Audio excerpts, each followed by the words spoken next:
There we go. It says I'm live. I've got to relearn this about every time I cut it on. They're switching stuff up. I've got a fan on, and it supposedly has like a background noise filter. So hopefully that's working. If not, if it's messing up the audio, I'll go switch it off. Right. Anyway, all right, boys. This is Dr. Steve Sammons from Auburn, correct? You're a teacher at Auburn? Uh-oh. I am. All right. Kill that. So tell us about teaching at Auburn. How'd you get involved with that, and how long have you been there? So I came here in 2000 to do my PhD, and it just worked out. I ended up staying as a soft money researcher, really. And yeah, I've worked here ever since, and actually until recently, I actually have recently left to go on to the next stage, like you have. Explain to everybody what soft money research means. That means that I had to bring in my own funding and pay myself out of that. That's a common thing. A lot of universities do that kind of thing. Sometimes it's more of a temporary deal. And this just turned out to not be temporary. Awesome. I was the same kind of a deal when I was at Tennessee Tech University. And there it was before I got my PhD. And I was what they call a research associate. And that was also soft money.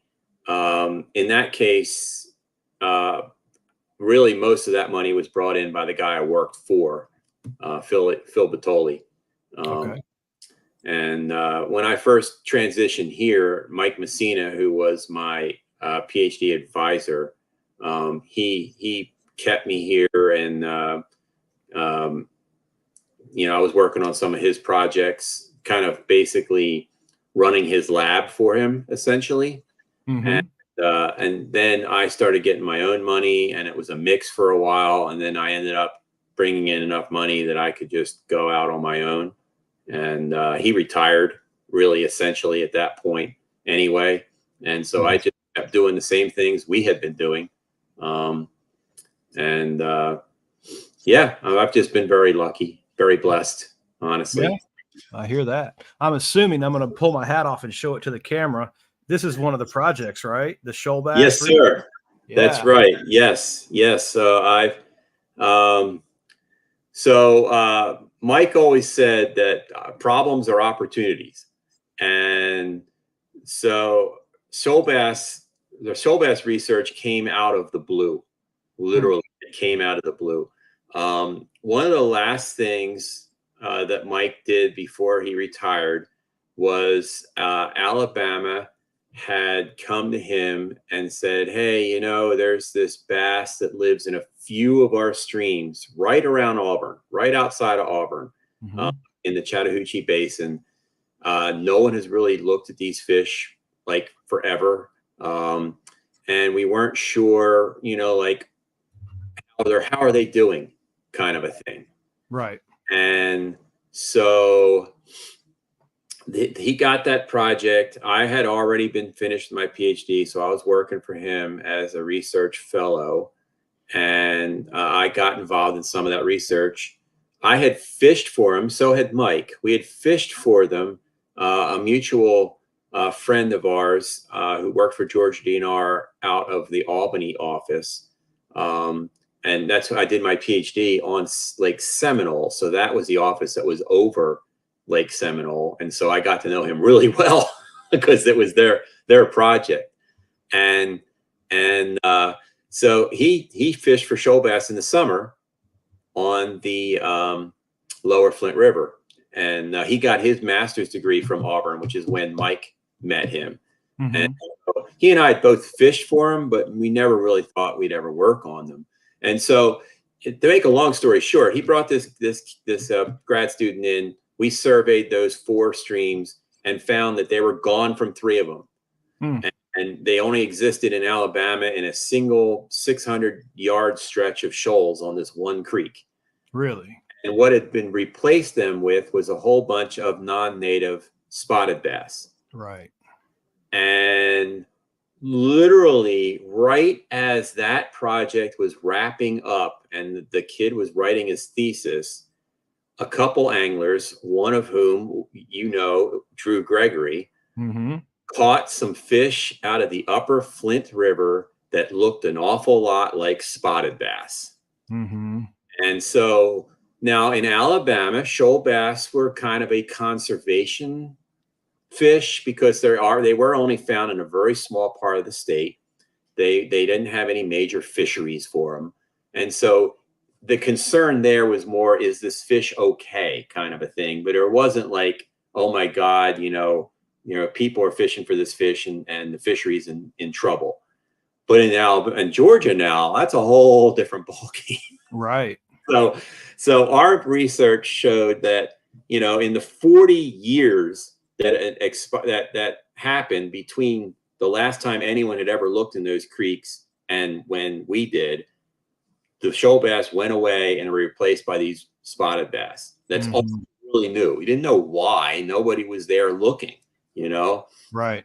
And then literally a year later, they're found in the upper Flint River, which is the major fishery there, is shoal bass. And so obviously Georgia DNR was extremely concerned, thinking about what we saw in a large scale or a large time scale, over a large time scale, a long time scale. And all of a sudden, oh my God, now they're in one of our major fishery, the mainstay for this species. And so that's kind of when I got involved, because Mike was at that point had already picked a date for retirement and was starting to wind things down. And so Alabama gave me another project to follow up on what we had done. And it was like a stocking enhancement kind of thing. And could what happened if we stocked fish in there? And then Georgia also was like, we need you to come learn what we can learn about this fish, because we knew absolutely nothing about this fish. It's a bass that we knew nothing about. It's a bass that reaches 8 pounds that we knew nothing about, which is hard to believe in the 21st century. And so we need you to assess the threat of spotted bass. And so I had 2 simultaneous projects, one in each state, and that allowed me to do a lot of work on a broad scale. So Alabama, it's pretty much the Chattahoochee Basin, and in the Flint River. And so I followed up on what Mike and his student had done on those streams. But I was like, well, what's in the river itself where these streams are coming into it?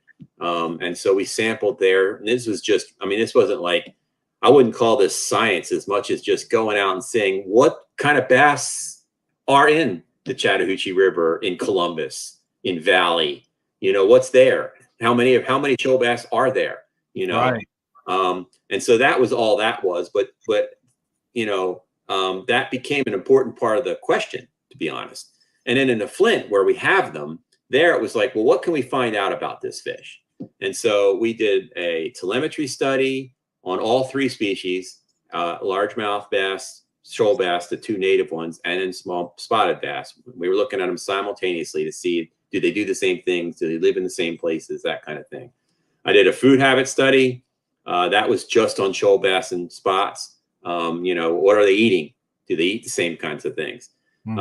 We looked at their spawning timing. And do they spawn at the same times?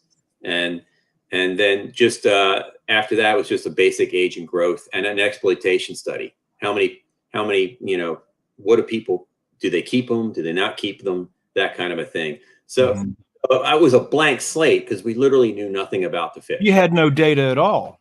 No, Georgia had sampled them. We had some, fortunately, Georgia does sample its rivers. they had some monitoring data that was helpful. You know, and it was sampled every other year. And so I remember this exactly. You know, that was sampled on odd numbered years. And so I went, the project literally kicked off in the fall of 2007 with me going out there with the biologist and saying, show me where you're sampling. I didn't know anything. I was a reservoir guy. Yeah. I fished rivers, but I never sampled them in my life. And so I'm sitting here like clueless going, you know, what am I going to do here? And so I'm like, show me how you're sampling, show me where you're going. And so in 2005, which was the last year they had before this project, they got 0 spotted bass. We went out there in 2007, 2 years later, and there were several other sites that was the dominant black bass already there. Right. That quick.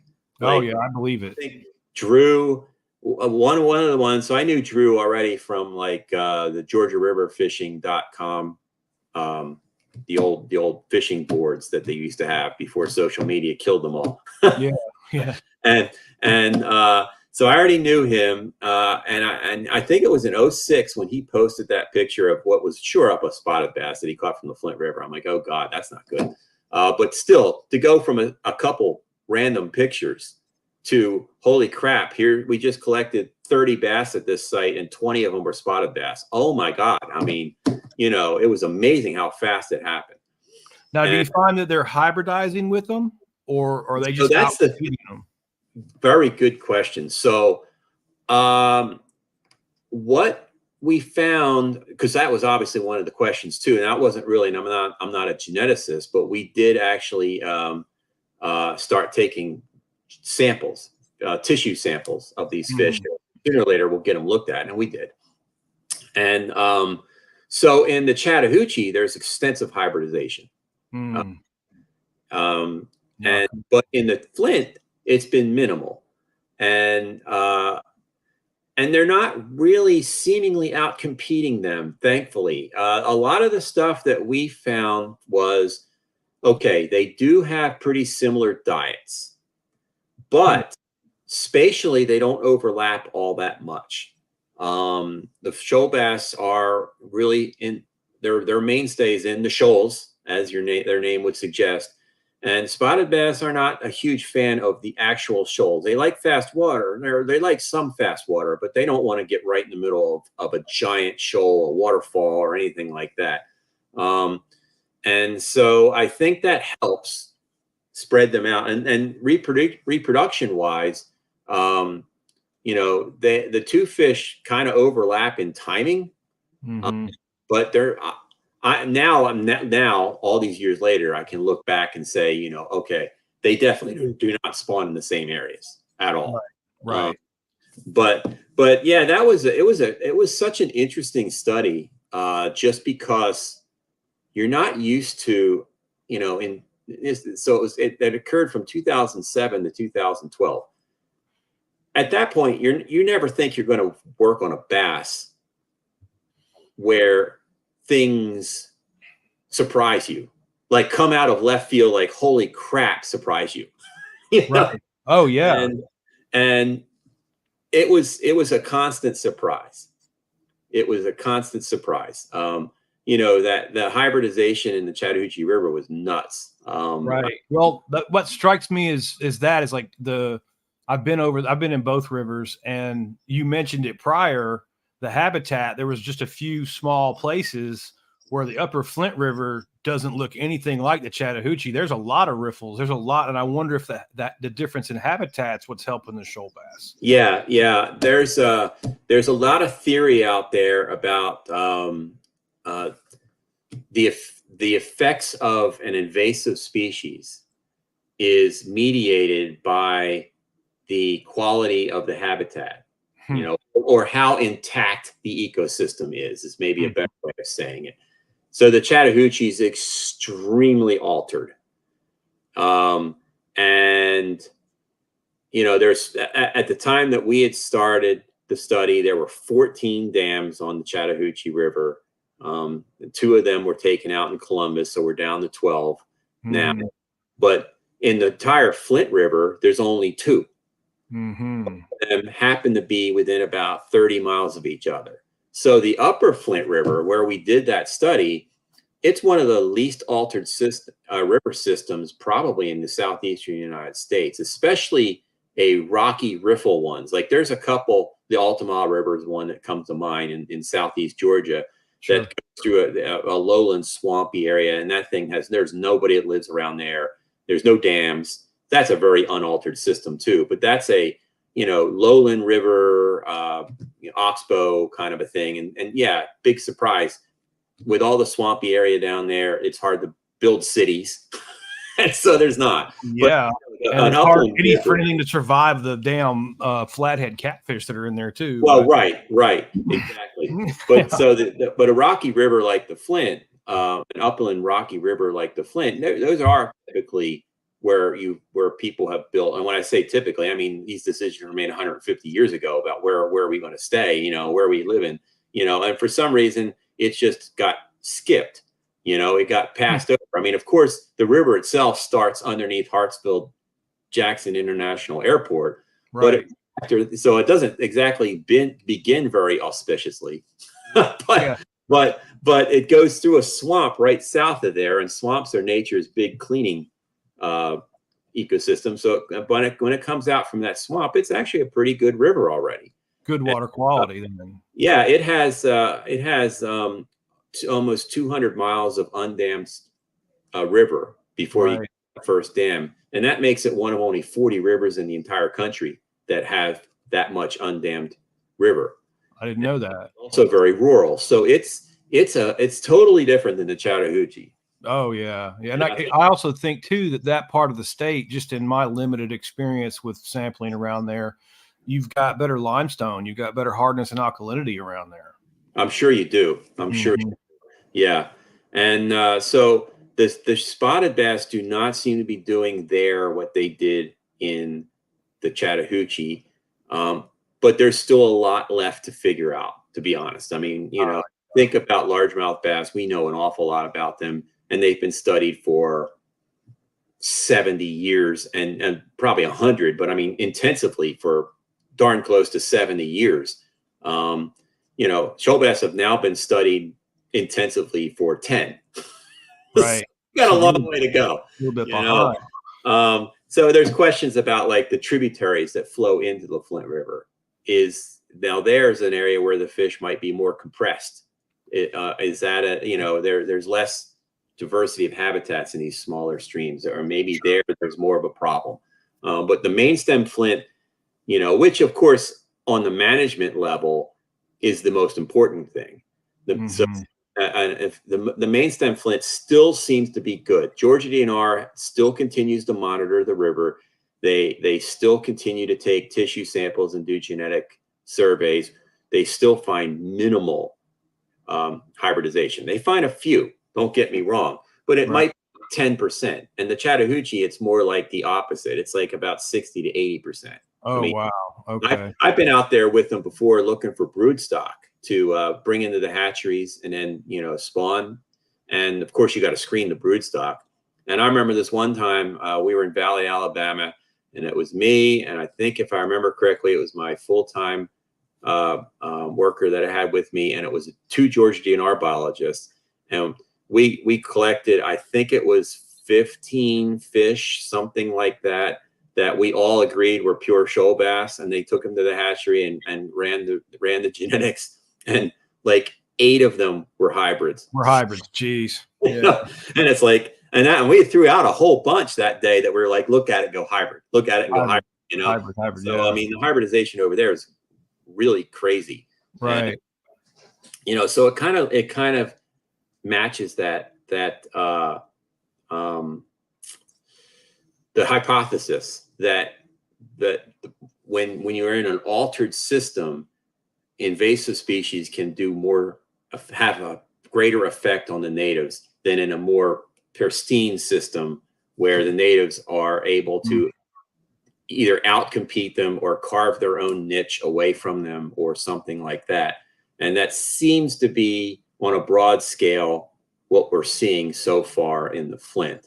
And that's a darn good thing because, one thing that I have learned, I don't know, maybe some people knew this, but I had no idea how much people move bass around.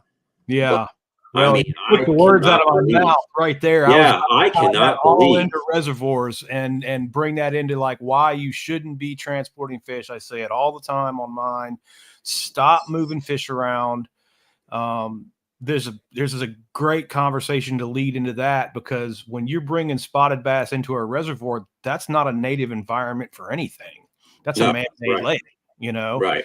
and you watch, I've seen it on Chattooga and other North Georgia lakes where there used to be smallmouth bass. The spots will completely outcompete them. They'll breed them out. They'll compete them out. They're gone. Like, you don't catch Yes, those fish there anymore.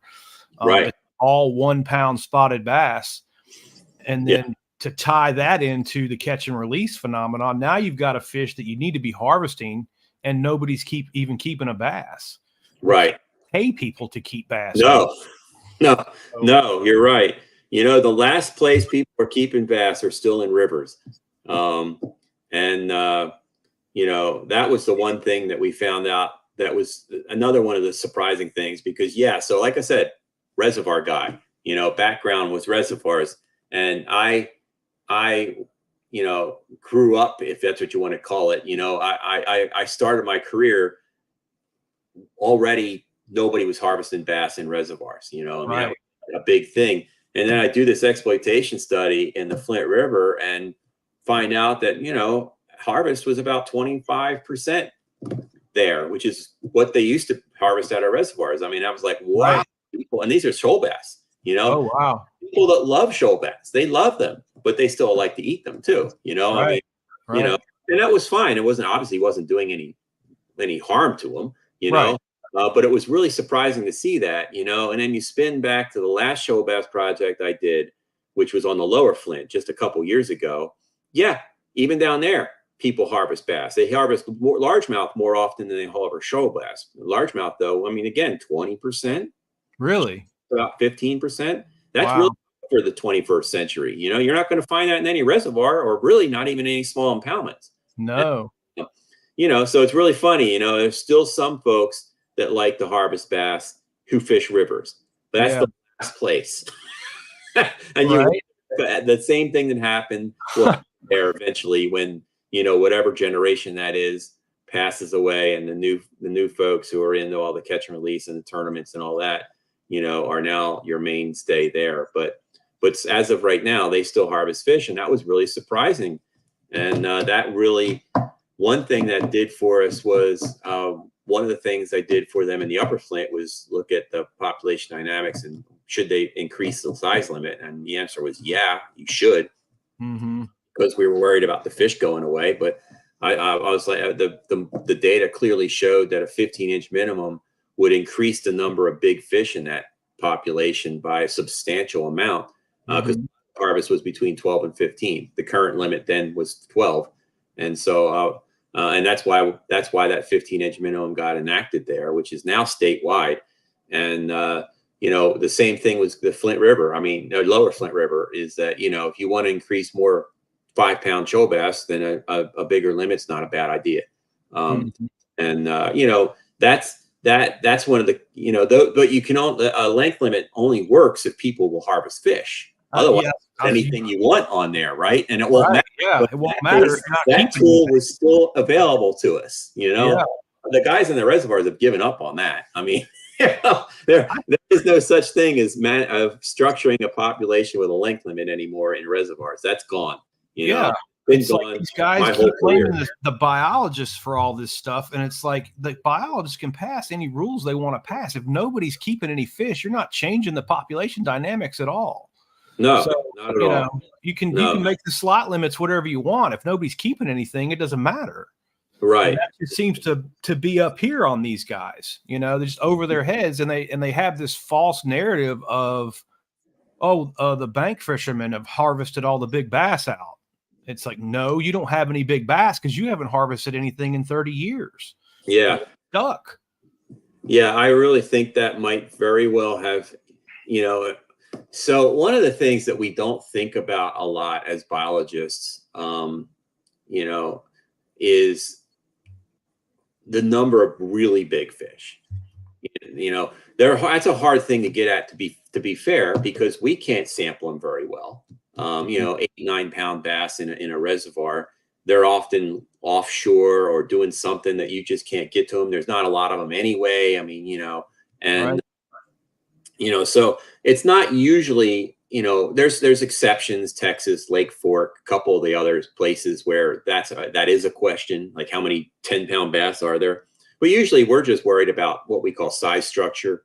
You know, how many bigger fish are there versus how many little fish are there, and does it have a healthy looking number of what we would say 2 to 4 pounds, 2 to 5 pounds? And you know, yes, okay, then we're happy. You know, Right. and but and so the narrative has always been, and I'm not saying it's wrong, I'm saying we don't know. The narrative has always been catch and release is fine. You know, it's good, it's no problem. You know, you look at your data, and there's plenty of, you know, 2 to 5 pound bass in there and all that, and that seems to be true. My question has always been to myself in the back of my head.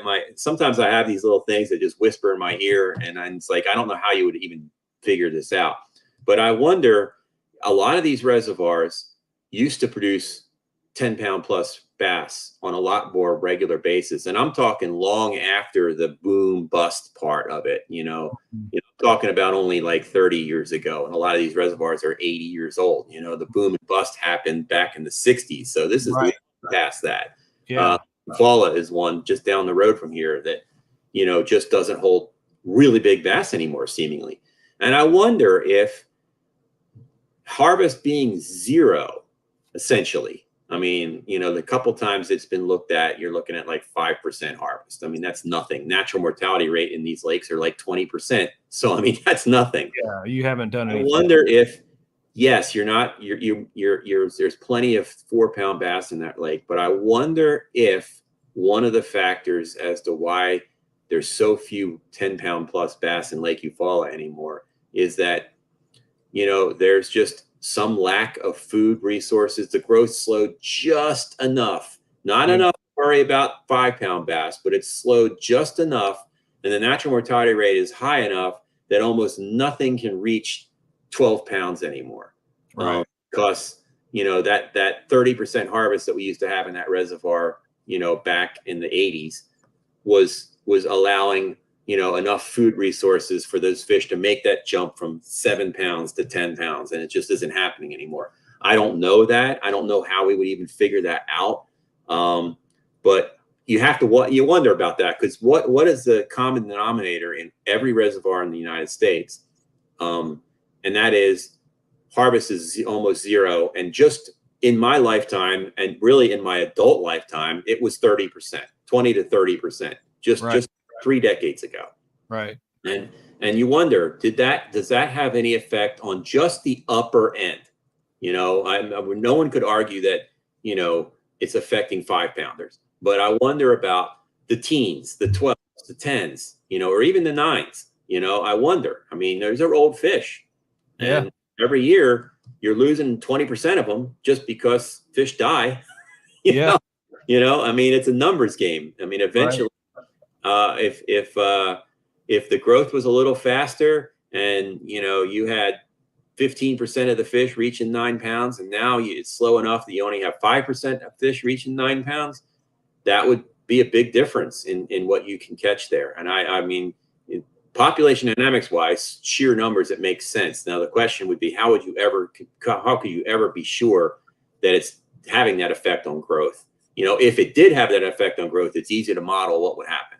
But the question is it? You know, we don't often think about the growth of fish from 7 to 10 pounds. You know, we don't have a lot of data to even look at that. You know, when we look at growth of fish, most of it's based on fish from 1 to 5 pounds, and we just extrapolate it out. You know, there's 1 or 2 bigger fish in there usually if you have a good age data, but it's not the same thing as saying, well, let's hone in on literally the growth of fish between 6 and 10 pounds, and how fast is that now, and how fast was it 30 years ago? Well, we have no idea. But well, if you can't stop them, you know, they're not there. Yeah, exactly. You know, and so, but it's an interesting question. I mean, you certainly see it in the kinds of places that you work in. I mean, that's a lot more known. You know, that's a known quantity in small impoundments and ponds. Sure.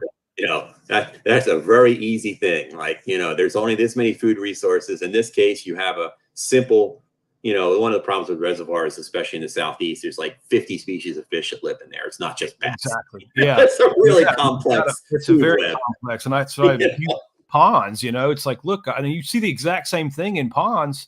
I've had plenty of ponds in the, 10 to 30 acre range that you can catch an 8-pounder, no problem, like almost every trip on well-managed fishery, but it never produces a 12.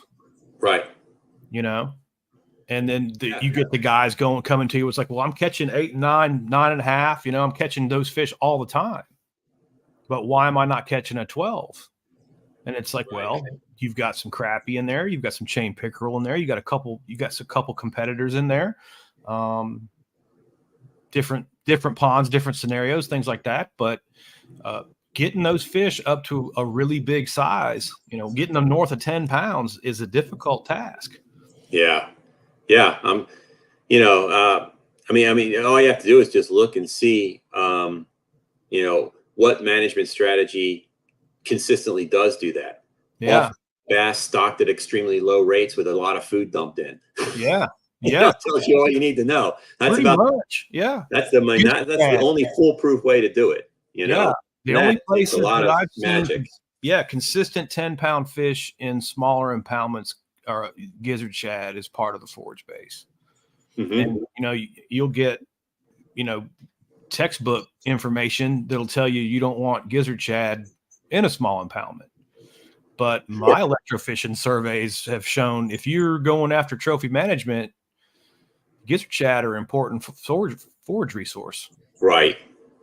No, I totally agree. And a lot of that bias against gizzard shad was back in the day when we were worried about the bluegill. It impacts the bluegill, but how many people? There are people that do care about bluegill in ponds, but they're better than I do. They're a minority, I'm pretty sure. I mean, most people, you're talking bass. In that case, who cares what's happening to the bluegill? They want something big to eat. It's that simple, I mean, that's there's no doubt that shad are a huge boon for these fish, for the big fish. Mm-hmm. A bass bluegill pond can only go so far. Exactly. I'll be adding gizzard shad into my little pond this season. I've done it a few times on real small. This was only 2.5 acres, the one I use as an example. I've added them before. They get to 8 inches in a year. They're very prolific. They're big forage, but I don't like starting the pond out with shad in it. I want a good, healthy 6+ pound fish population in there, and then I'll introduce the gizzard shad to it, and that's what'll happen this season. And to try to push get as much big forage in there as I can. And I think Clint's also going to use some rainbow trout. And that's real good for kicking the big bass in the tail end every spring as they're coming off. Those trout will get lethargic and die. For any guys who don't know, Dr. Sammons knows obviously, but you can feed the trout through the winter, have a nice fishery for the trout. Now they'll wreck your threadfin population if you put rainbow trout in with threadfin. Interesting. Yeah, I've noticed that. I think the threadfin, if you get a cold winter, the trout are just fired up and the threadies are kind of lethargic. Right. You get hammered. So if you have threadies and you do rainbows, you're probably going to have to do another couple $1,000s worth of threadfins in this early summer. That's kind of a pattern I've noticed. They don't seem to impact the gizzard shad as badly. I think it's just a more accessible forage for them, balled up on the bottom, during the right.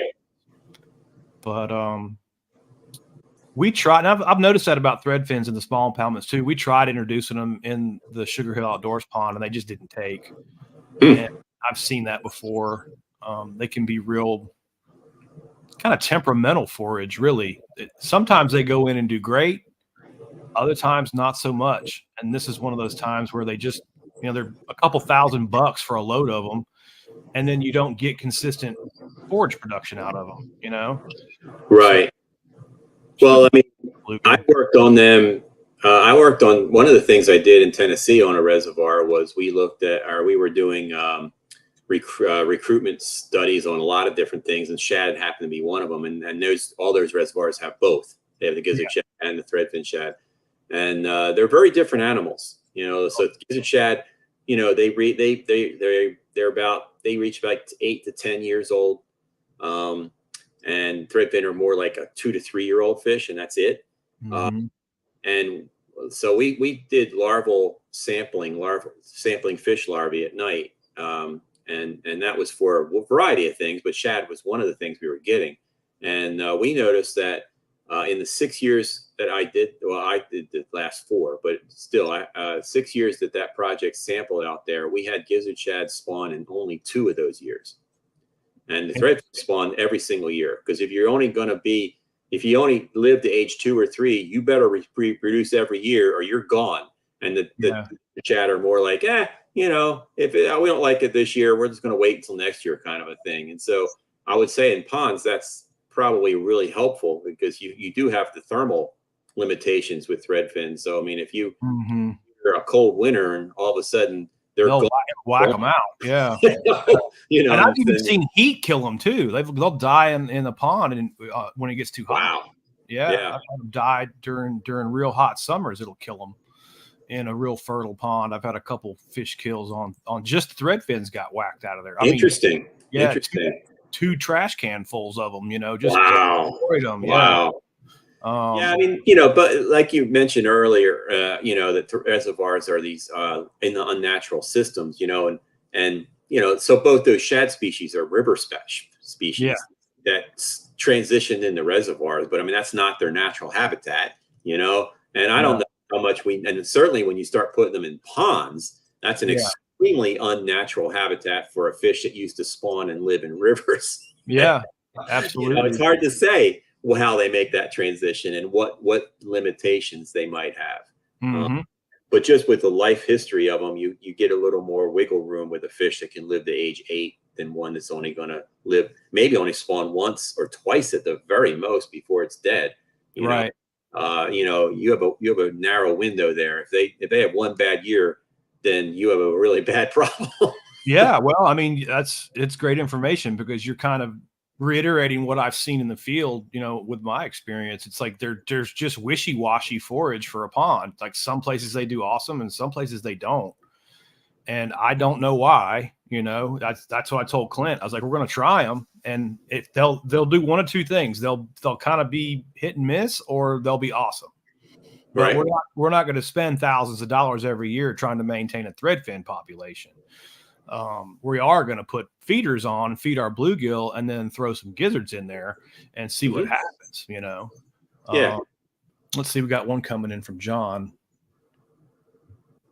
Let's see what he's saying here. Auburn genetics, brimming with gizzards, lots of bluegill, no threading any of them. Yeah, interesting. Yeah, those small ponds, the only way you could keep threadfins in them is stock them every year, because we're too far north. The winters, they can't handle it. Yeah. In some of the bigger ponds on the station that were like 10 acres. Yeah. And we never really had a true winter kill, but what we did have is like you said, the water temperature gets to the point where the fish can't swim hardly. And they time to party, and they would hem them all in the back of the pond and just absolutely annihilate them and literally eliminate them. And it's like, we didn't technically have a winter kill, but might as well make it through the winter. We're they're fine. Obviously, threadfins are fine in the reservoirs here, but those ponds get a lot colder in the winter than the reservoir does. You get a cold snap, and they can get into the 50s and even into the 40s, where that's the time that they start dying. When we were doing that study in Tennessee, that the larval towing stuff at night, right off the bat, like when we started in March, usually, because we were literally sampling like sawguys, and we were sampling crappies, and we were sampling yellow perch, and then I'm trying to think what else we get, the 2 shad species. And So we would start kind of early to start catching the fish that spawn first. And right off the bat, with the water temperatures in the 50s, we noticed that we would collect a fair number of adult threadfin shad in that tow net. And then as soon as it warmed up enough, we never saw another one, because then they reached a point where they could outswim that net. But when that water temperature was in the low 50s, they could not get out of that net. And it was funny. Yeah. A little bit warmer, like never see them again. Rolling. Yeah. And so we often just think about dead alive, but it's more than that. The research that folks did years, I mean, this is before I was born. A lot of this was, we're thinking about how will threadfins transition in the reservoirs, kind of a thing. Right. They literally, the temperature, their swimming speed is tied to the water temperature. Temperature, right. Before they die, they also they like, they're like geriatrics and can't swim very well before then. And that's not a problem in a reservoir, but in a small pond, absolutely, in there, they see an easy meal, and they know it's easy meal when they see one. Yeah, absolutely. And I think that's what because those rainbows grow fast in the ponds. You'll stock them at 8 inches and they'll have them 2 pounds by the springtime. You'll get good growth out of them. So when it's cold and there's trout in there and they're fired up, because trout, just for guys who beginners or whatever, the trout are cold water fish, high oxygen fish. So they're fired up in the wintertime. They're active. And if there's an easy meal like the threadfin over there, lethargic from the cold, they just whack them. And it's not just like the largemouth too. They're going to take advantage of it as well. Oh yes. Yeah. Yeah. I've seen that plenty of times. And that's just one of the things I don't, because those threadfin shad are thousands. You get 10,000 of them in a load. You'll get about 35 or 40 pounds of them. And that's a couple grand. And you need to get a good reproducing population of them. You're going to need a couple of those loads for a 10-acre pond.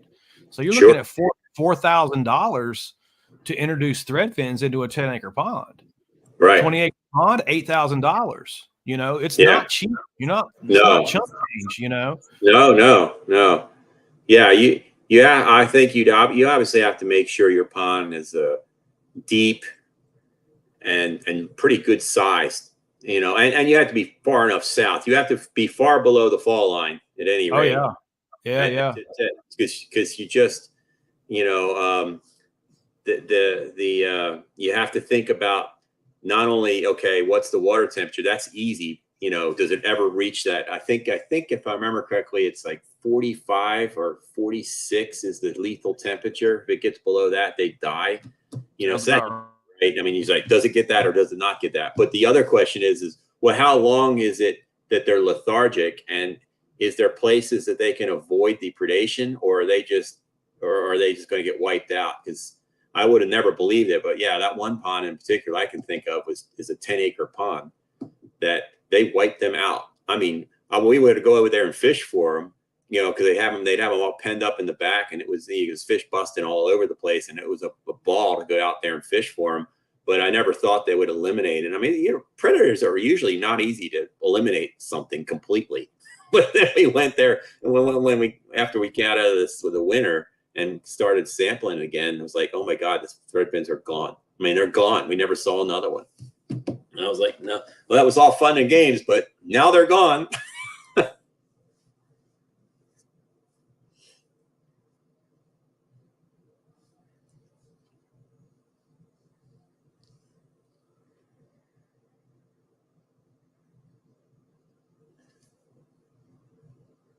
I think we lost Sean.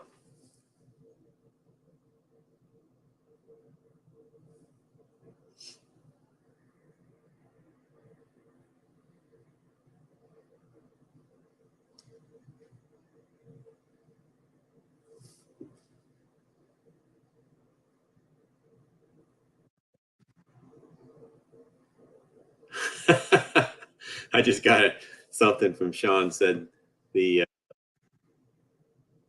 power keeps going on and off.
I don't know. Can you guys hear me?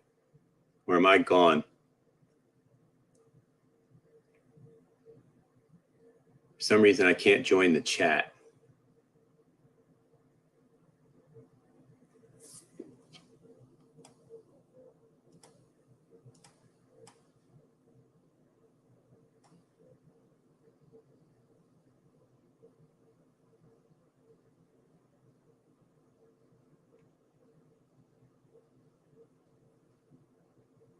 Oh, well, that's good to know.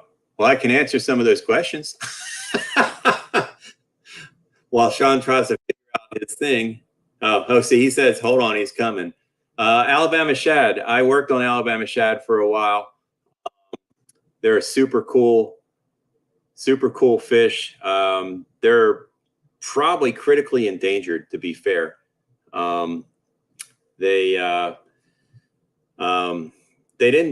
They are one of those critters that used to live in all the streams and rivers that flowed into the Gulf of Mexico, and they went way upstream to spawn. And then we started putting dams on all those things, and they just literally can't reach their spawning habitats anymore. And that was certainly demonstrated on the Apalachicola River, which is where I worked on them. They used the lock on Lake Seminole to lock the fish through, and it worked unbelievably. I would have lost money betting against that, to be honest.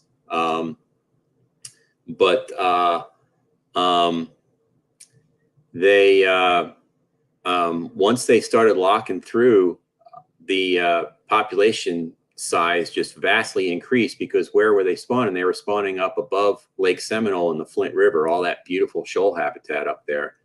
And so we know that was one of the issues, is that all the dams has really impacted that fish. They're neat. It's the only anadromous shad I've ever worked on. They look a lot like American shad, but they're endemic to the Gulf of Mexico, and they're a really cool animal. They live maybe only about 3 or 4 years, and they only spawn once and die, as far as we know.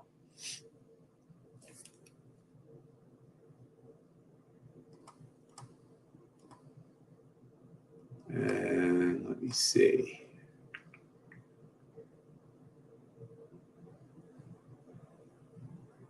Oh yeah, and the guy who's working with the alewife, I know, I'm familiar with them too. They were in a lot of reservoirs in Tennessee. They're basically the northern equivalent of blueback herring, and so they're a cooler water fish than any of the threadfins or the gizzards. They're a warm water fish,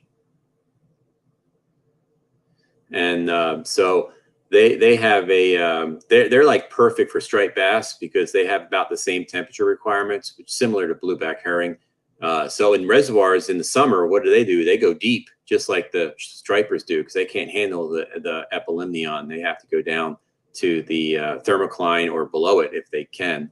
But they're a cool fish, those alewives, and they're another one of the fish like striped bass that were they're anadromous fish that got caught behind dams when they closed them, and all of a sudden showed up. It's like, oh my God, they can live in fresh water their whole life, which is exactly how striped bass did.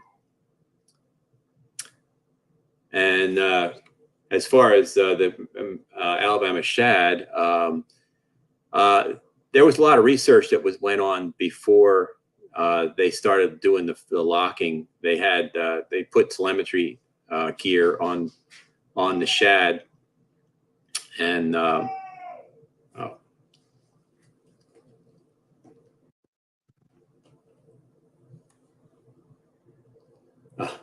looks like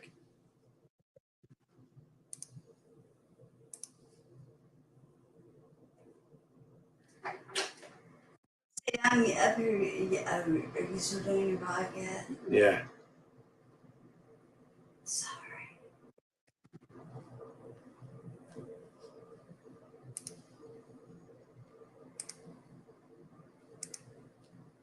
Gosh.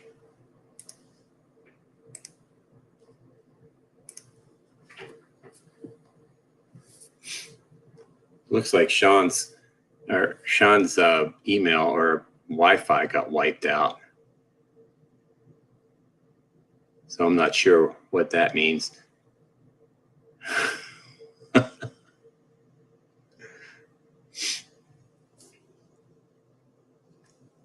The Alabama shad thing, there was several master's degrees worked on that, and they did a lot of telemetry work to see would the fish move into the lock or not. They knew the timing, and so they would just lock the fish, or they would just run the lock twice a day, once in the morning and once in the evening. They would open the lower door for X amount of time. I don't remember exactly what it was.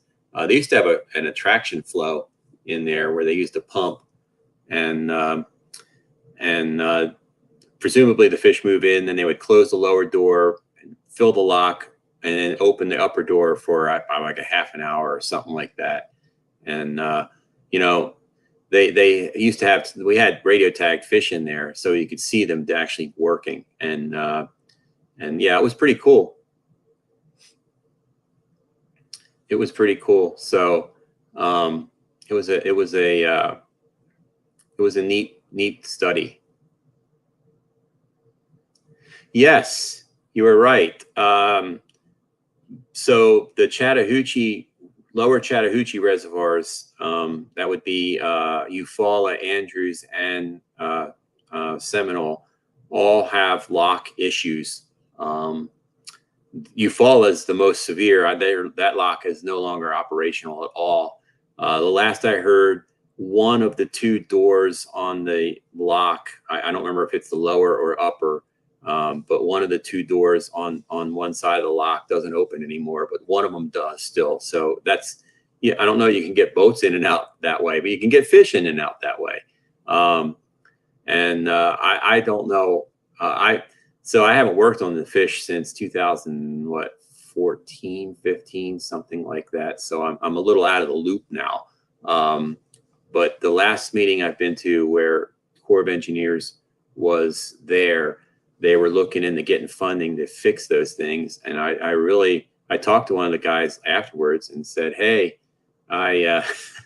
this infrastructure bill and all that kind of stuff, and you could use the conservation angle and try to get money for a conservation source to try to fix your lock, because quite frankly, if you can't lock shad through that lake anymore, there's one shoal right below the lock, and that's it. And there's 100 miles of shoals above the lake. So 90% of their spawning area is above this lock. If you can't lock fish through anymore, the last big population of the whole species is in the Apalachicola River. You're talking about endangered species here, and you're talking, will be an endangered species at some point. I don't know if they ever followed up on that, but maybe the lock fees keep scaring the fish away too. Who knows?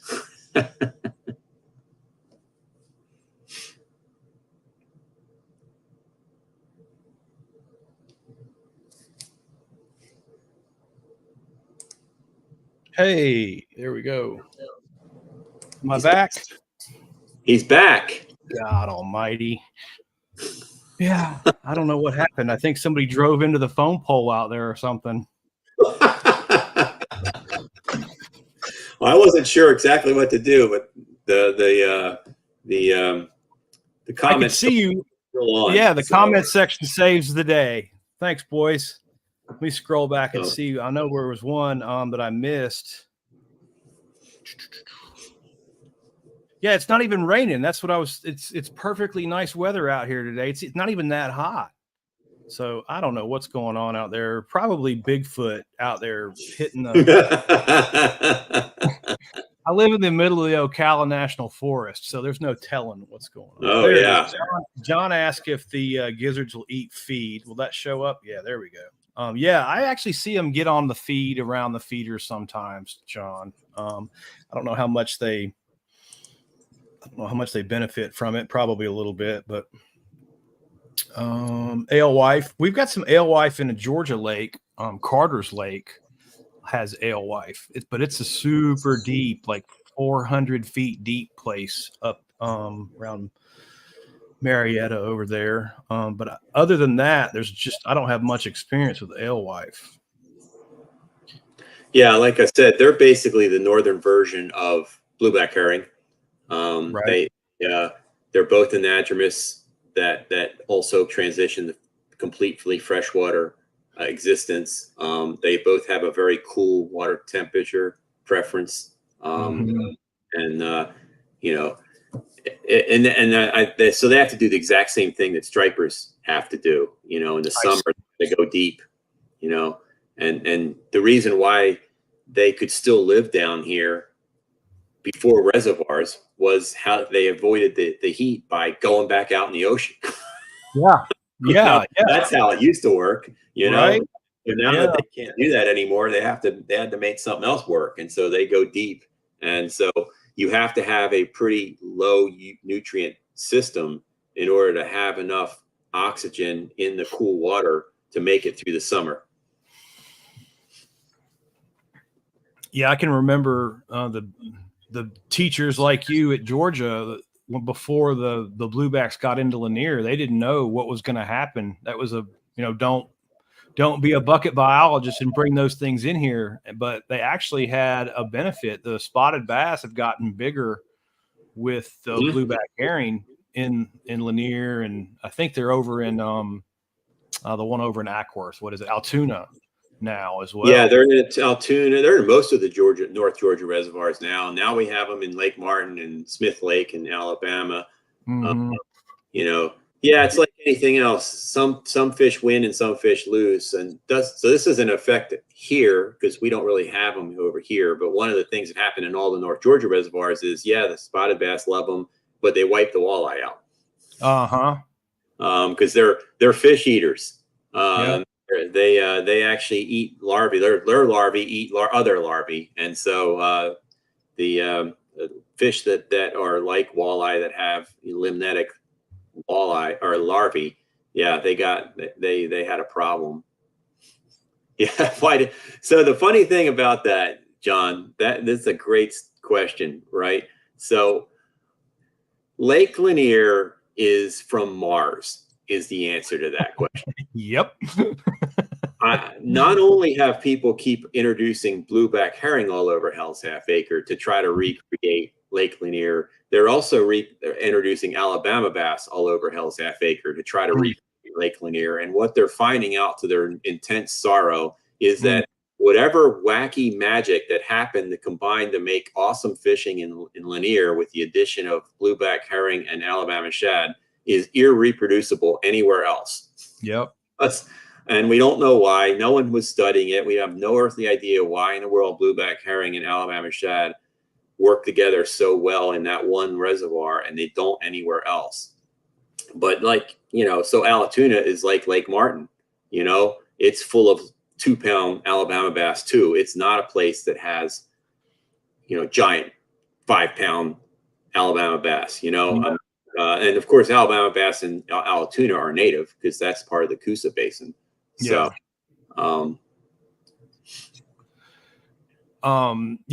Frank is asking about the shad, and I know gizzard shad. I've seen gizzard shad displace largemouth bass populations in small lakes, 30, 40, 100 acres.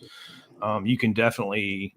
Several times. I can remember the first time it happened to me. I was doing an electrofishing survey for a homeowners association around Swanee. It was about a 40-acre lake. And I think crappie and green sunfish had fed down on the bass population enough that they just pretty much non-existent. And as soon as I touched the pedal on the electrofishing gear, the entire surface of the 40-acre lake just came alive with 20-inch gizzard shad. I'd never seen my God. Before. Yeah, like the whole surface of the lake moved as soon as I touched the pedal. I don't know about why they suspend under the surface, just their dorsal fin almost out. I don't know what that behavior is, but and the entire lake just freaked out all at one time. What the heck? And as soon as I touched the pedal and as soon as I let off, it quit.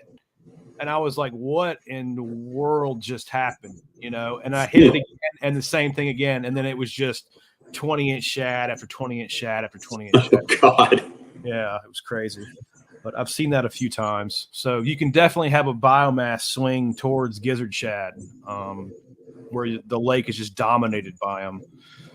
But it's rare. I don't know if that background noise is on my end or yours. You can hear it a little bit. Sounds like a tornado in my earphone. Oh, really? Yeah, I'm going to go cut that fan off. Maybe it's the fan.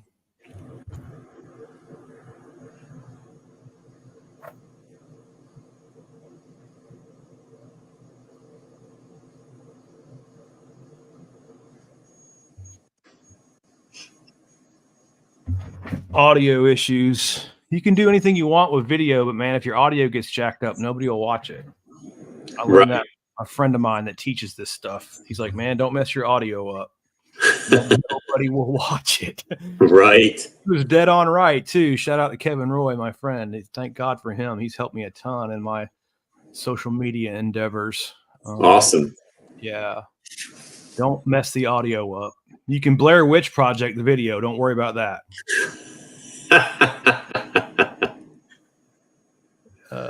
Let's see. Covered that. Down on the Cape. The herring runs into the ocean. Yeah, we get them here too, man. Like the pogies will run in from the coast. There's threadfin out here. I'm on Rodman Reservoir in Central Florida. Oh, yeah. Mm-hmm. Right. So if you want to do some Central Florida bass, come on down, man. He's 100% right about the shad. They get up in the smallest streams. It's really crazy. I mean, they really run way up, way more than you think they would, and very quickly. That Alabama shad. I didn't mention this, but we had tried to track them in the lower Flint River, and with radio track tags. And I mean, you know, you're looking at 100 miles, maybe. No backwaters, no nothing. I mean, it's there. You just should be able to drive a boat down the middle of the river and hear the fish. And we would catch like maybe 20 or 30% of them every week. And I'm like, what the heck is going on here? You know? And then we did another concurrent study with Alabama where we were introducing them. And so we tagged all the fish, and I had my best tracker on that. And we also had some stationary things, and we had some of those fish were moving 70 miles in a day. They would be here. Next thing you know, they'd be 70 miles down the river, and then they'd come right back up to the dam again. And I'm like, okay, I get it now. You know, so when we're trying to 100 miles of river, you know, we can only float about 25 of it. So it was like a 4-day float, you know. So when we float stretch, those fish weren't there. When we fished that did that next stretch below, some of them had moved up in the stretch we just did. Oh my God. Stretch we haven't gotten to yet. And I'm like, holy crap. Yeah. So those things are amazing. I mean, they move way more than any bass or anything else I've ever worked on. And yeah, I've seen them in New Jersey where I grew up. I mean, this little lake that's off of Delaware Bay, it's technically is connected to it, but you couldn't take a canoe down to it, you know? And in the spring, there's shad, which are probably a mix of alewives and blueback herring and maybe American shad, although they're not big enough for that. They're more like that 8-9 inch fish, whatever they are, just swimming around in that lake. And I'm like, where'd y'all come from? You know, I mean, you're 15 miles away from the bay, maybe longer than that on some of these streams that are like, you know, knee deep. Like you all the way up into this little 5 acre, well, it's about 20 acres, but still, yeah, it's crazy how far up they'll come. You know, if they just follow the flow until they get to wherever it is they're looking for. Neat fish. Yeah, it's crazy here because the back of Rodman goes about 7 miles back. It turns back technically into the Ocklawaha River, and then it goes to hits the St. John's. But you're still like, it's an hour and over an hour drive to get to Jacksonville, where the St. John's goes out and hits the ocean. So it's like you said, it's 60, 70 miles probably over there. And striper run up here. Actually, if you just go over to, it's just maybe 6-7 miles by the way the crow flies, maybe a 20-minute drive, but it's called Salt Springs. You can see blue crab. in the Wow. spring over there. Yeah, it's guys, Crazy. old timers tell me they catch flounder in this lake sometimes. Wow. Yeah. Neat. And the striper will run like right now. There's guys catching striper. They call it the blue hole, but it's an old spring. It's a huge spring that used to be like a camp down there where the kids could swim. It was really clear water coming in, like a real nice spring that they flooded when they impounded the lake. And I believe there's 6 or 7 of them like that in this lake. So it's very unique in that it was built for some idiot politician had the idea to run barges through here, try to cut them across Florida. So there's a barge canal that goes out to the ponds. Yeah. So you get all kinds of critters running down the barge canal and not getting stopped by the dam. They can bypass the dam coming down the barge canal. Right. And away. yeah, it's an interesting ecosystem for sure, but definitely impacted. And I think that too, it produces a lot of 10-pound bass here. And I think that's one of the reasons why, because it's really not a contained system. You're going to get tons of from out of the ocean, basically. Yeah. So that's a unique environment for trophy bass management for sure. Yeah, we while you were off in Bigfoot land, we were talking about Alabama shad and how they locked them through Seminole to get into the lower river. And, we never really followed up on this, but I mean, you don't really have to in a way. That you have this huge ocean run of biomass going up into your river now that wasn't what we started locking the fish through again. Right. And had to have an effect on all the local predators, shoal bass, largemouth bass, because they spawn up there and the young shad stay in that river for pretty much the whole summer before they out migrate to the ocean. And I mean, now there's all these 6-inch Alabama shad in this river, which are perfect to eat, that weren't there 25 years ago. Well, I mean, that's not true. So the funny thing is they used to lock through without us knowing it, because the lock on Lake Seminole used to be in pretty continuous operation. There were several businesses on the lower Chattahoochee that were using the barge canal or barging stuff back and forth to the ocean. And then when that went away, and that was right about when I moved here, I saw about 2 barges the 3 years that I was on Lake Seminole. So it was just about done, and then it was finally done. And so from 2000, let's just say, or late 90s anyway, until the late 2000s, that 10-year period there was almost no locking anymore. And that's when we started noticing that the Alabama shad population in the Apalachicola River was going downhill. We're like, what the hell is going on here? And that's what gave them the idea to, hey, maybe they used to lock through. Maybe we can get them to lock through again if we run the lock for the fish. Yeah. And it worked. Couldn't believe it. Amazing. I would have lost money betting against that one. I would have too, but there's locks out here, and you can people call in and lock through during the week. There's certain times of the week you can lock through, and the locks will still work. So the fish are coming through there.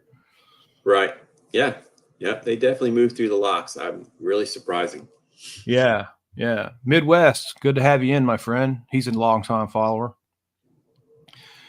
Heard a guy's running a 10-pound plus steelhead lake run rainbow up in tiny creeks.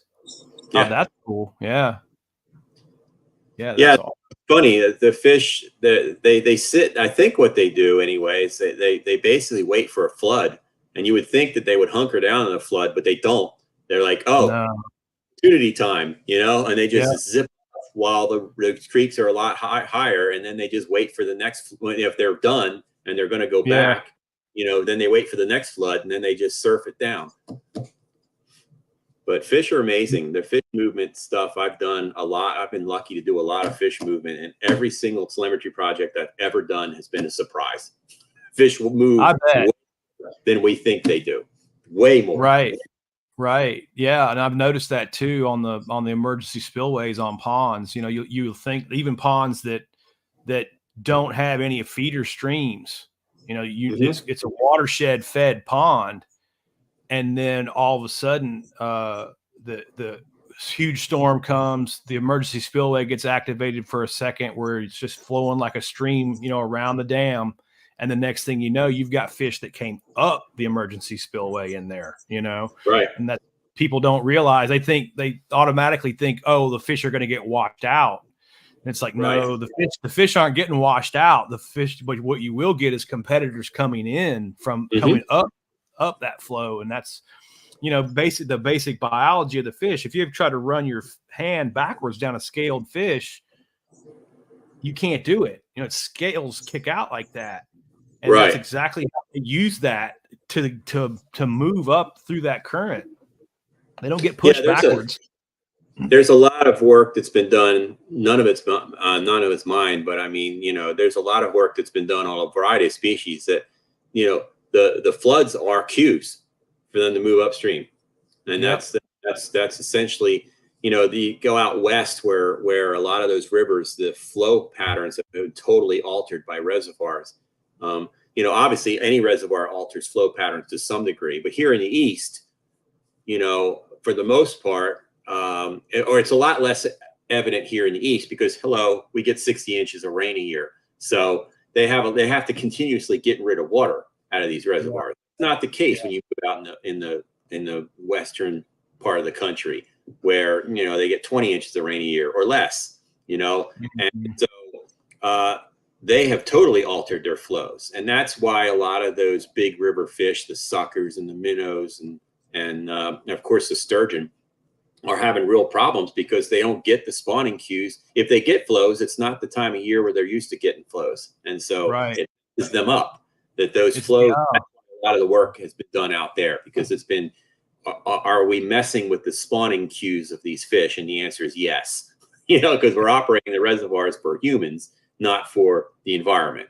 And they usually hold back the spring rains into the reservoirs is what they usually do, and then they release them to summer for agriculture or power generation or whatever. Well, I mean, that's not what the river used to do, right? It used to flood spring when all the snow melt comes off the Rockies. It used to flood in the spring, and it would be really low the rest of the year. So the fish are used to that. Now all of a sudden, you're getting no flow in the spring because they're holding it all back, and then you're getting these flows in the summer or fall, especially if you get some weird storm that comes up that they get rid of. And so it's just, it's very altered. And so, but the bottom line is that flood patterns are definite cues for fish to move upstream, without a doubt. However they do it, the floods don't scare them. They go upstream against that water, no problem. No problem at all. I can attest to that for sure. There's always a push out here to get rid of the Rodman Dam. There's always an argument about that. The one thing that comes to my mind, though, that I haven't seen anybody do any research on is the whole south of here, because the rivers flow north here. The St. Johns flows north, for anybody who doesn't know that, and the Ocklawaha comes from around the Harris chain down there in Orlando, comes north, then hits here, turns east, goes across, and then hits and continues to go north. But there's also basically there's all kinds of man-made, from my understanding anyway, channels and canals to capture the stormwater runoff from Orlando. It's coming through here. Right. So they've completely changed the flow of the Ocklawaha because of stormwater flow. Yeah. Yeah. I don't know. All that's complex. It gets punching way above my weight as to, whether you should remove this dam and allow that stormwater runoff to hit the St. Johns or not. I don't know, but I know they mess with the water level on this lake big time. Like it would be feet different. And they don't really report to you how they're managing it, but I know it has to do with the rain, the amount of rainfall they're catching. That much I'm sure of. Right. But, I mean, they usually, reservoirs are usually operated as a system. And Florida, I'm not 100% sure, obviously, but the Tennessee River system is a perfect example of that, where You know, they have a series of main stem reservoirs on the actual Tennessee itself. And then they have what tributary storage impoundments on the major rivers that flow into there. And so the Tennessee itself pretty much flows year round. They never shut those dams off. Let's just put it that way. I mean, they're always running some water through there. And if you get a flood, they run more water through there. But so that one, that works kind of similarly to the way it used to. And there, the dams are more of a question of blockage, but not flow alteration. But oh my God, some of those tributary storage impoundments, you know, all the ones around Knoxville and all, they pull them down somewhere between 45 and 60 feet in the fall. And then they fill it because they're there to catch all the spring rains. And then they start releasing water through to keep the system flowing. But you know, those rivers have to be completely altered, you know, that's gone. Right. And the reason to do that, they're doing that is because they don't want Chattanooga to go underwater, which anyone living there is probably all on board about that. Probably, yes. But, you know, but I mean, it used to get flooded all the time before they had this in place. I mean, Chattanooga's in a pretty low spot, apparently. Yeah. It would flood like nobody's business. And now it doesn't, because that's how they designed the system, was to handle all that flow out of the mountains in East Tennessee and then moderate it to go down the Tennessee River. So they operate the whole thing thinking what's going on way downstream. And so each one, they don't just operate, you know, Norris Reservoir in a vacuum. I mean, they operate it as part of the upper system of that whole thing. Right. And, you know, it's a lot more complex than we as anglers sometimes like to make it. You know, it's like, oh, you know, they're screwing this up or they're screwing that up, or, you know, they need to have the water higher during the spring and all that. And sometimes that's possible. And other times it's like, yeah, but you're running the risk of flooding a city. You know? Imagine the insurance companies would have something to say about that.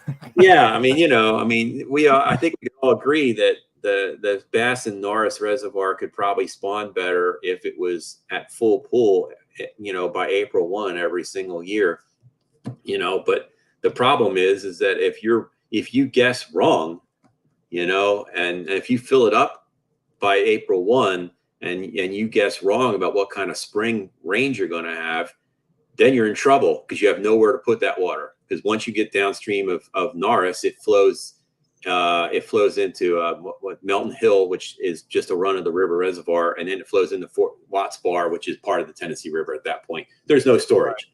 So once you release it from Norris, there's nowhere else to put it. So it's just going down.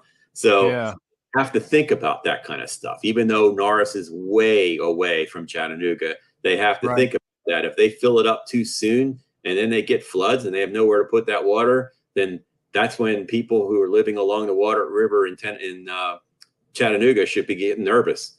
And so they think about all that stuff. I mean, they don't want to necessarily screw up the bass spawn, but on the other hand, they don't want the Tennessee Aquarium to go underwater either. No, they don't. You know, it's not as easy as we like to make it sometimes. They have a tough job, honestly. They really do. And I've never lived in a place where the biologists take more heat than Florida. I've been talking to a few of the guys at the FWC, Jason Dotson, and a few of the other guys around. I can't call their names right now because my memory's terrible, but I'm going to try to get Jason on and have a conversation like this as well. And I certainly try to back them up. I want to support with my platform as many scientists as I can to get better information out there. I think social media lacks that severely. And I'm real proud to have you on, Dr. Sammons. I really I appreciate the opportunity. I really do. Yeah, no, it's great. I've learned a lot tonight. I really appreciate it. And I certainly want to promote any scientists that want to come on or watching. You're welcome to come on and give your experience, because, you know, my experience is very limited to just being a pond manager, you know. And it's funny. I get all kinds of crazy questions like you're answering right now that I can't answer. You know, that's punching way above my weight. I've been very lucky to have a varied career, honestly. I mean, you know, I've worked on reservoirs. I worked on natural lakes, actually, in South Dakota. I did my master's on a natural lake, and I worked for years on reservoirs in 2 or 3 different states, Virginia, Tennessee, and down here. And now all of a sudden I've been, working in rivers and streams, and I had to learn all that stuff from the ground up. And I'm certainly no expert. I'm the ultimate jack of all trades, master of none. I've even done work on small impoundments as well in ponds. Yeah, sure. Lucky. I don't think I'm necessarily brilliant by any stretch of the imagination, but I've happened to have a wide variety of experiences that allows me to at least have somewhat intelligent responses. No, that's great. I'd like you to touch on the differences between what you see in natural lakes and reservoirs, if you don't mind. Oh, sure. I think the biggest thing you see in natural lakes versus reservoirs is stability, for one. Natural lakes are very stable systems, and the time frame of those things. So most natural lakes are from the Pleistocene, the last ice age. So they've been around for literally like 15 to 20,000 years in their current form, assuming that no one's put any new fish in there, and that's not always the case, obviously. But I mean, theoretically, if you have a natural lake that hasn't been impacted by mankind in that way, then that's a fish community that has literally grown up together through geologic time. And so it's perfectly in balance. And they're very simple systems in that way. And that's not true of like the Great Lakes. Okay, they're a very complex system, but your average inland natural lake, all of which are up in the north, because for the most part they're glacial, so you have to be up where the glaciers were. And so, like I worked on a 17,000 acre lake in South Dakota. It had 9 species of fish in it. Really? No bluegill, no sunfish at all. Actually, it had crappie. It had black crappie in it. It did not have any bass. It had northern pike, walleye, yellow perch, and then like white suckers, fathead minnows, Iowa darters, and maybe 2 or 3 other smaller fish. And it's a very simple system. And so they're basically, when you manage them, they're like giant ponds. You can sample the fish population. You can look at their growth and look at how fat they are, and you can pretty much guess what the situation is up there. If it's a lake that's not over reproduced or over recruited or anything like that, then your fish are fat and they're growing pretty fast. On the other hand, those bullheads are in there. Black bullheads was their big thing. There were some of these natural lakes near the school, like a smaller lake, 300 acre lake I can think of in particular. It had a stunted population of black bullheads, 1 million bullheads that were 8 inches long, or maybe 6 inches long. I mean, it was just unbelievable. I mean, you pull up a trap net and there'd be 150 of them in there, and it's like, their relative weight, their plumpness was really low, and their growth was kind of nasty. And if you could assess things so easily up there. And then in the reservoir, it's much different. You have these boom and bust recruitment scenarios of everything in there. Bass will be great year one year, and the next year they won't. Shad will spawn great one year, they won't the next.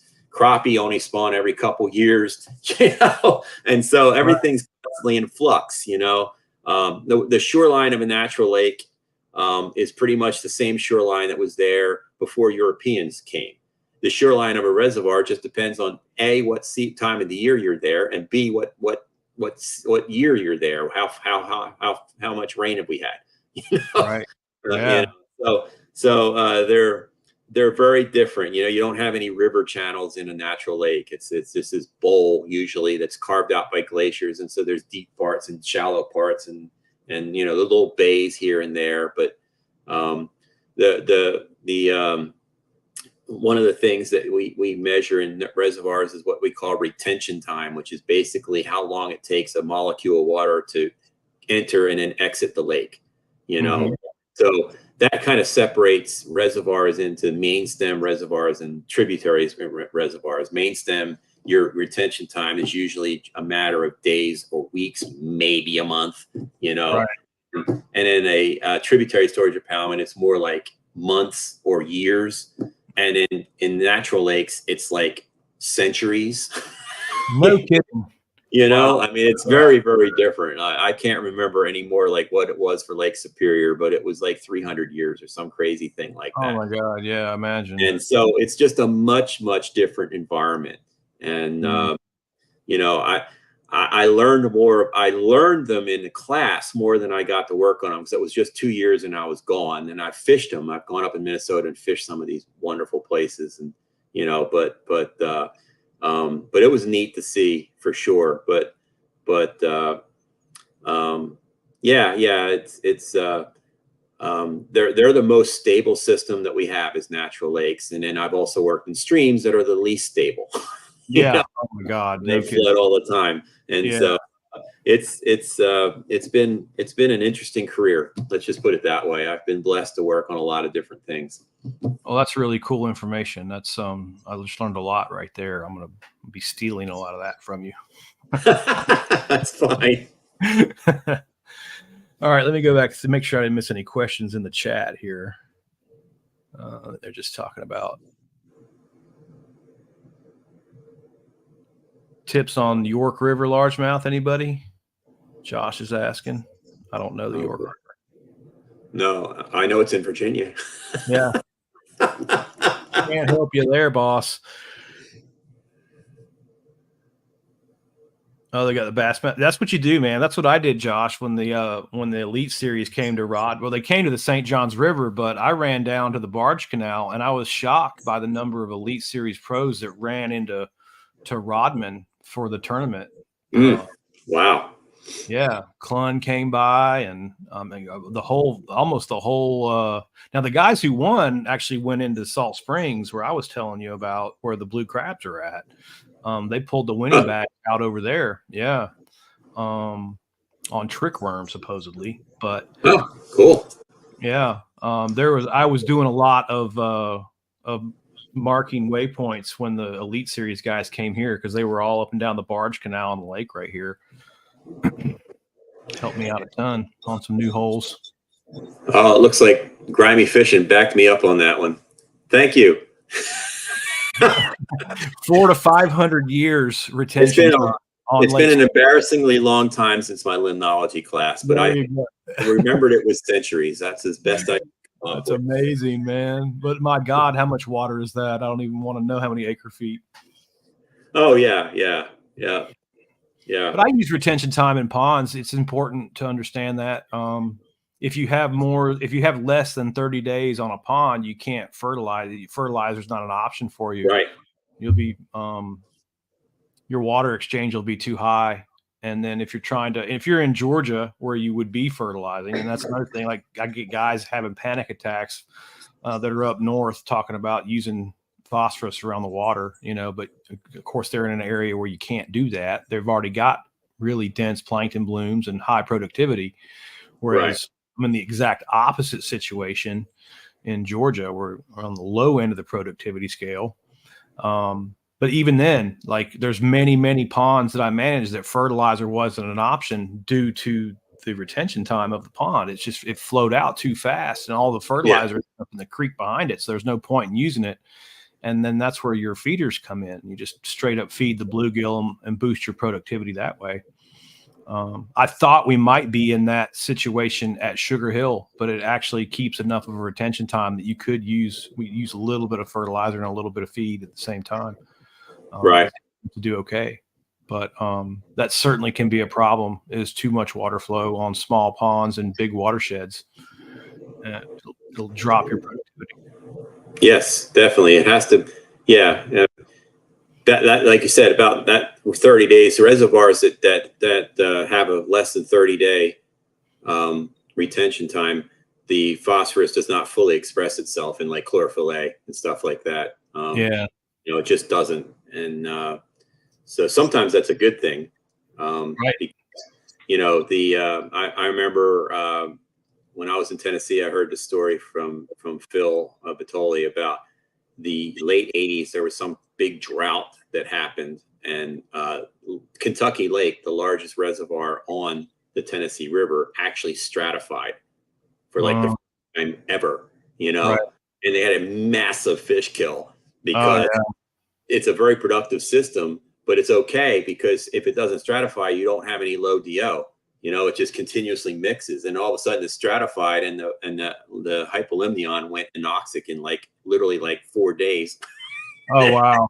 And a massive fish kill that they've never seen before, and I don't think they've seen it since. But you know, it's you know, one of the big differences between main stem and tributary storage impoundments in terms of fishing is the lack of stratification, which means you don't have to worry about, you know, nutrients and cold water habitat and all that kind of stuff because it's mixed. So it means that a lot of them, you don't have giant stripers, for instance, because it gets too warm for them eventually, but you also don't have fish kills. And, you know, these tributary storage impoundments, if they aren't deep enough, like Allatoona being a good example, it's not that very deep of a reservoir. You know, if it stratifies, it loses its hypolimnion, cool water, high DO habitat just goes away really rapidly, and then there is none, and so it limits what you can do with stripers. You know, it's not going to be a place with 40-pound stripers. They just can't. The older they get, the lower temperature they need, and so, you know, you can get away with things in tributary storage impoundments that you can't get away, or you can get away with things in main stems that you can't get away with in tributary storage impoundments because it doesn't stratify. So, but yeah. Oh, my guy Stephen Patrick in here talking smack, I see. Oh boy, oh boy, oh boy. He's talking about out fishing people. I don't think that's ever happened to me. What about you, Steve? Have you ever been outfished by Patrick? I've only been with I've only fished with Patrick up in Quetico, and I can hold my own with him up there because I did more than he has. Yeah. Well, last time I caught one down here, 10 pounds in Georgia, I was with Steve, and he wasn't happy about that. I remember that day well.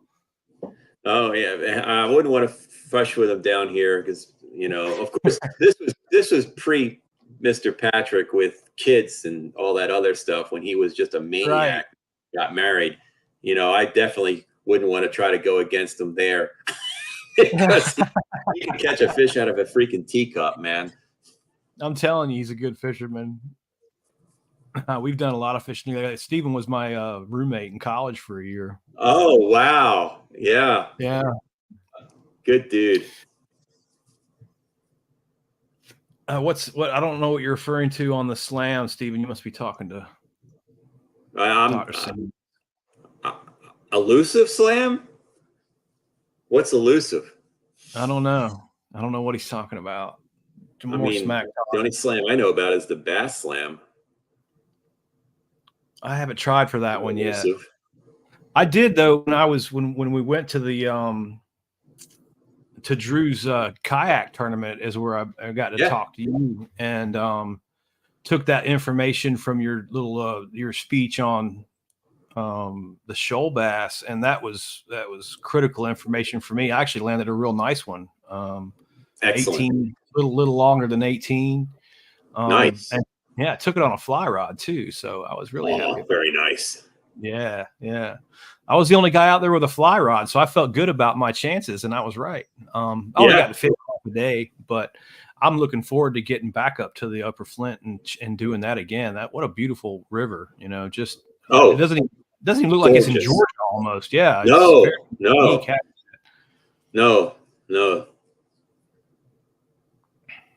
Oh, that slam. Oh, that one is. You remember that's that only one? Elusive because that lake that we fished has very few Lakers. I'm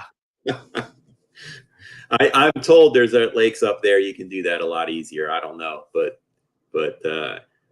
yeah, he went with us on that one spring trip.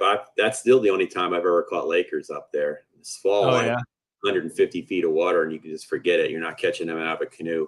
But right. Well, my God, Patrick, that was 20 years ago, dude. Well, that's his deal, man. The dude has a mind like he's balling out of control with a memory. He does that crap to me all the time. He's like, yeah, you remember we did this thing with Dale. Do you know Dale Jones? I don't think so. No, sir. He had a project at Georgia. Me and Steven were the only two people stupid enough to sample 36 streams twice a year with Dale. And he can remember every single stream, every single thing we did, all of it. I don't remember any of it, And he's like, "Oh yeah, you remember that day we were on such and such creek? We sampled this many fish on that day, and we picked up this and that." I'm like, "No, I don't remember any of that, Steven. Not all of us have a photographic memory." Oh man. Yeah, right. Oh man. No doubt, man. I do remember that day. We almost died. But I also remember too, she didn't like me very much. She didn't understand my sense of humor at all. But the first time we were allowed to, Dale was a little bit protective of the backpack electrofishing equipment. And we were sampling a section of streams, like 100 meters of stream. We had to do it twice a year. And then one day, we called it pleasure shocking. He would turn us loose if we had any battery power left. And I was like, "Give me that thing." And I went and stuck it in an undercut rock and pulled a nice trout out from underneath the rock. I think it was 18 or 19 inches long. It came rolling out from under the first time I touched a backpack shocker. And then once that happened, that's how you volunteer to run a backpack shocker for the rest of your life. Oh. Yeah, I got strapped with that thing every single sampling trip after that.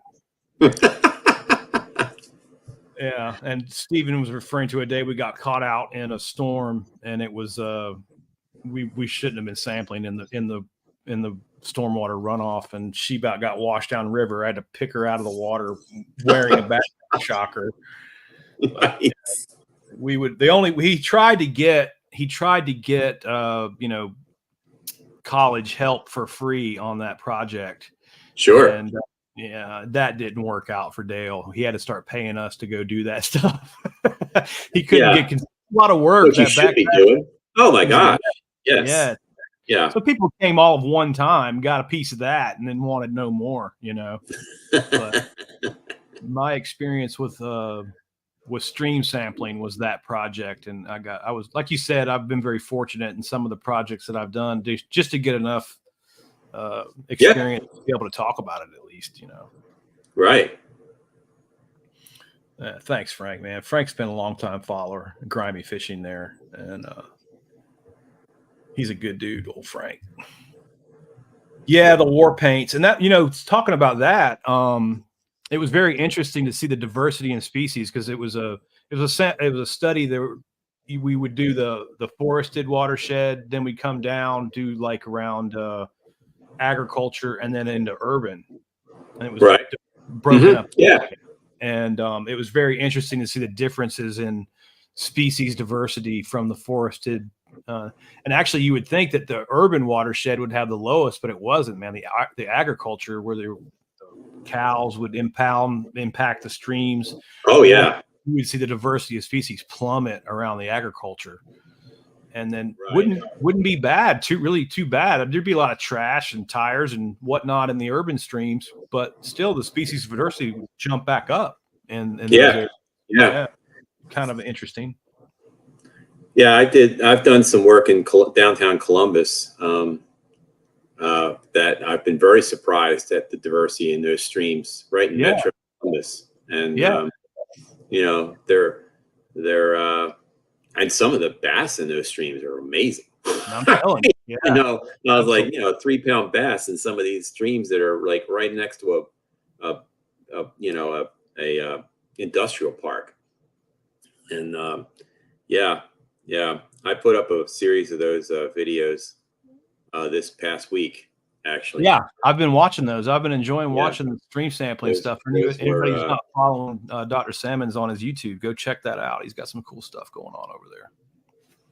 Yeah, it was neat. It was neat it was just something I backed into, honestly, but it's been, every time I've done those streams, I've been impressed. Yeah. It's cool. I Frank was talking about this blending the science, and that's a really good point. I think if you look at scientific sampling through an angler's eyes, you can learn a lot. I think it's certainly helped me. No doubt about it. But with that being said, we're running pretty long at 1:40, and I certainly appreciate everyone's interaction and comments and things that they've done. But I'm gonna cut it off on you. Sorry about the technical difficulties. Oh, that's okay. Central Florida nonsense. I'm gonna go. Like I said, I think it's a Bigfoot issue or something. I'm not sure. Absolutely appreciate. We'll do it again whenever you want. Yeah, anytime. I'll come back and then we'll do it again. And you guys throw me some comments, throw some questions in there, and we'll try to answer those on the comments section in YouTube. And definitely want to have Dr. Steve Sammons back on. I learned a lot. I really appreciate you coming on and giving us your time. Oh, I appreciate the opportunity. I certainly do. All right. Thanks, man. And again, for you guys who don't follow Dr. Sammons, go check out his page. Does it have a specific name? I don't. It is Black Bass Talk. Black Bass Talk on YouTube. Mm-hmm. Go learn from an actual fisheries doctor. I'm trying to put a wide variety of stuff out there. If you want to know how length limits work, I've got some stuff up there right now that you can take a look and see why they work and why they don't. And I'm about to put a 2-parter on an actual length limit change in Lake Eufaula and why it was done and how it was done, why it needed to be done, how it was done. Yeah. So try to pull hopefully stuff like that if I can, so anglers should understand this kind of stuff because it affects them, and they should. Absolutely. I hope they understand that it's not random. They don't pick a number out of a hat or use the magic 8 ball. No. That'll be very interesting. I'm looking forward to looking at that. Cool. All right. Well, thank you. All right. Thanks again, Dr. Sammons. I'll talk to you soon. Absolutely. I really appreciate it, Shan. And thanks for everybody with all the great questions. Yeah. Awesome stream. Good one tonight, boys. Thanks a lot. All right. I'll talk to you guys later. Next time. Next Sunday, we'll do it again. Thank you, gentlemen. All right. Let's end it off. And